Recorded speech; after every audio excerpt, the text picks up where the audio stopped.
داره بگفتم 100 داره تو زن بگفتم خدا تو دیونه کنه به دید تو ما پیرک وای نازی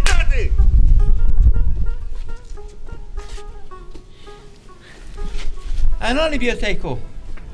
آخه 100 کرد با تو چند خدا کمار تو بشکنه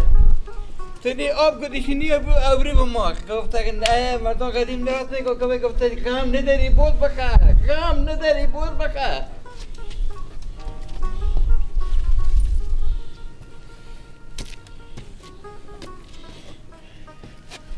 ای بابا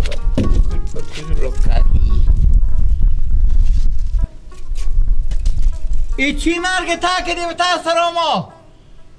کشکو ریزی میزی خور به تو میگم کشکو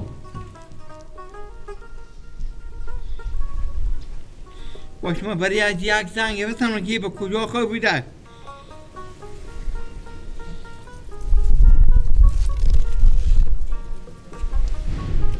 شریف میگه به دست رست نیه به کجا لکاتی به کجا سرخبر خونی بیا دیگه حالا به تو میگم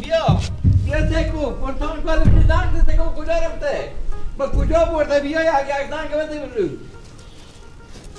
ده کرده به تو زنگ بگفتم که این دیونیه این بیاقل سادیه پینا گوه بری از این نده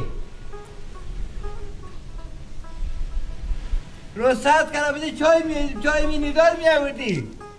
لکا که تو لکا که دیشه دیونه بیاقل بی کماله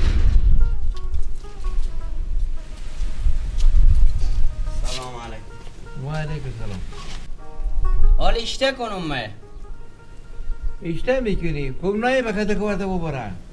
حال من غم نایبه ندارم غم شاگرده ندارم نصف ماشین از خراب بود نصف ماشین چی؟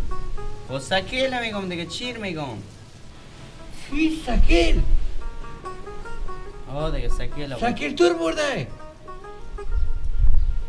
چی اشته بیاقلی بیکماله که سکیل که به دستی داری بابا سکیل می اینجا پرتاب بوده به تا سرای دیگه هر رقم مال پرتاب بیامده بی اجازه وردشته برفتن حالا که امروز 12 بیجا روز شده ما مگرم برم سرکار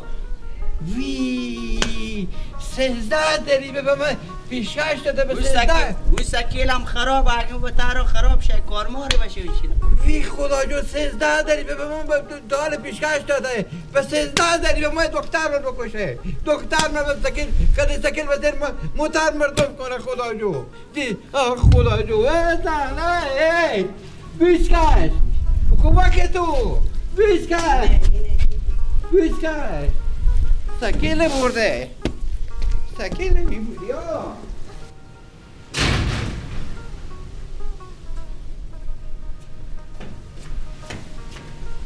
میدونو که تو خری چه پس سوار بشد خر یاد ندی راسته زاشتی سکیلش سوار شده سکیل اشته بردی تو سکیل اشته بردی این اشته روشن کردی این اشته چالان کردی غم نداری بود بخیر گوش کرد با تو من گوش کرد نمیشه مگه من تو طاقت من نمیای اشته کن من بگر برم نگردم